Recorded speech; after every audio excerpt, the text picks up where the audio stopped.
In terms of your linebacker play, like you said, you're playing a lot of them. You seen Max move up? Is he taking advantage of some opportunities? Yeah, he's got some opportunities. Kevin Davis has played the majority of his snaps at will. Deshaun has spelled him. Deshaun only played 6 plays last week. He needs to be more physical at the point of attack, and there's some competition there between Deshaun and Max this week to see who might get in the game. He's just a guy I point out. Deshaun, to me, has practiced better this week, so we'll see. After evaluating who we go with. Is that a rotation that you would also like to see narrowed down a little bit to where it's your starters on the field, maybe more of the reps, or they're on the field most of the reps. Deshaun played 6. Now we rotated Elza Blastmore with Josh. I think Blaster might play 20 plays and Josh the rest. But when you put those guys out there, they got to be able to play.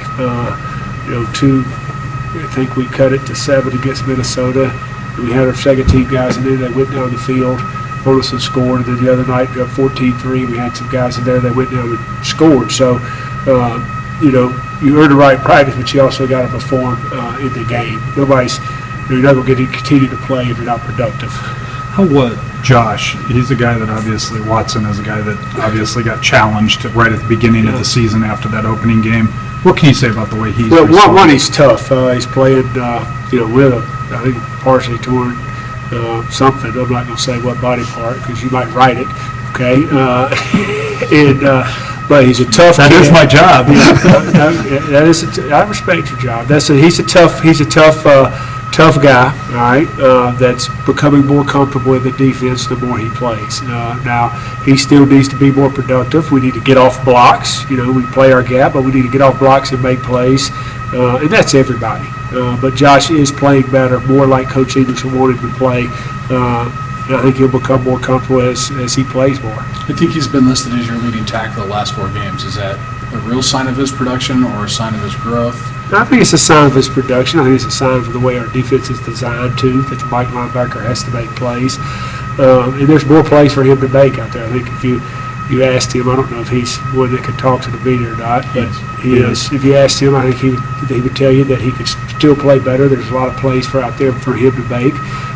Sometimes Josh overthinks things instead of just seeing and reacting. And that's all our guys a little bit. Thinking and trying to process instead of just reacting and playing. That's why we practice. That's why we have the walkthroughs, the film studies, so you go out there and play fast. And I still see some hesitation from a lot of guys of hesitating instead of going and pulling the trigger. How daunting is it when you go back and watch film of last year's game, what Kent Myers did with his feet? I'm sure you can stop that this year. He's very dangerous. It wasn't just a zone read. He got out on a couple of those.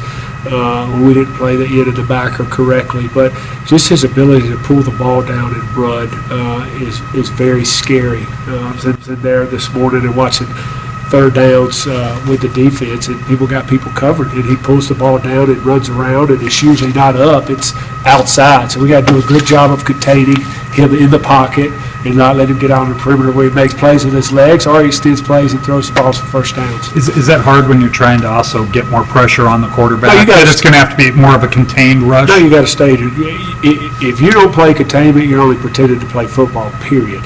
So you've got rush lanes, whether it's a blitz or not, you have somebody for contain, and you got to do your job defensively.